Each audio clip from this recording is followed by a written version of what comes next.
তো হ্যালো বন্ধুরা, গত 6ই জুলাই আমার একটি রিসেপশন শো ছিল বগুলাতে, যেটা অর্গানাইজ করেছিল খোকনদা এবং ব্যান্ড ছিল বাপিদার। তো কিবোর্ডিস্ট দিদির সঙ্গে আমি এই ফার্স্ট টাইম কাজ করলাম। তো কিবোর্ডিস্ট দিদি ভালোই বাজাচ্ছিল।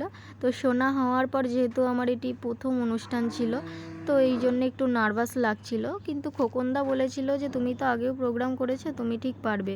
তো এইটুকুনি মনের জোর নিয়ে আমি ফার্স্ট প্রোগ্রাম করতে গেলাম শোনা হওয়ার পর। শোনা যেহেতু ছোট, ওই জন্যে এতদিন কোনো অনুষ্ঠান করতে পারিনি।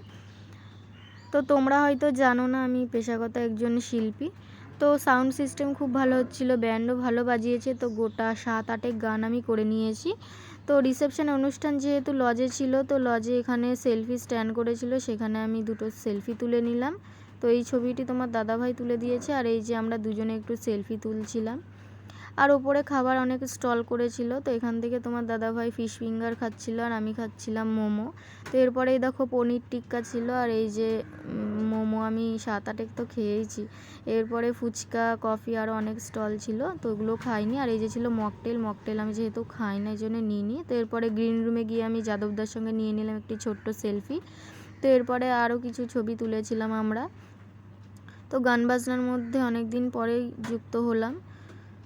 তো এই ড্রেসটা খুব সুন্দর লাগছে, ড্রেসটা ছিল আমার বোনের। তো এই ড্রেসটা পরেই আমি প্রোগ্রামটা করলাম। ড্রেসটা দেখে বলো তোমরা কেমন হয়েছে।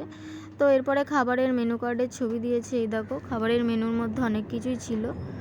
তো এরপরে আমরা যখন 9:13 ট্রেন ধরে বগুলা স্টেশন থেকে ট্রেন ধরবো বলে এসেছিলাম, তো 9:13 রানাঘাট লোকাল ছিল, ওই ট্রেন ধরেই আমরা বাড়ি যাব, কারণ এদিকে ব্যান্ডের যেতে যেতে প্রোগ্রাম শেষ করে প্রায় অনেক রাত হয়ে যাবে। আমার সোনা যেহেতু ছোট, এই জন্য আমরা চলে এসেছিলাম। এই দেখো ট্রেনের ভিতরে আমি আবার একটা ছোট্ট ভিডিও করেছি। তো মেনু কার্ড আর একবার দেখিয়ে দিচ্ছি বন্ধুরা, দেখো অনেক কিছুই ছিল, কিন্তু আমি এত কিছু খেতেই পারছিলাম না। তো আজকের ভিডিও এখানেই শেষ করলাম। ভালো লাগলে লাইক করো অবশ্যই।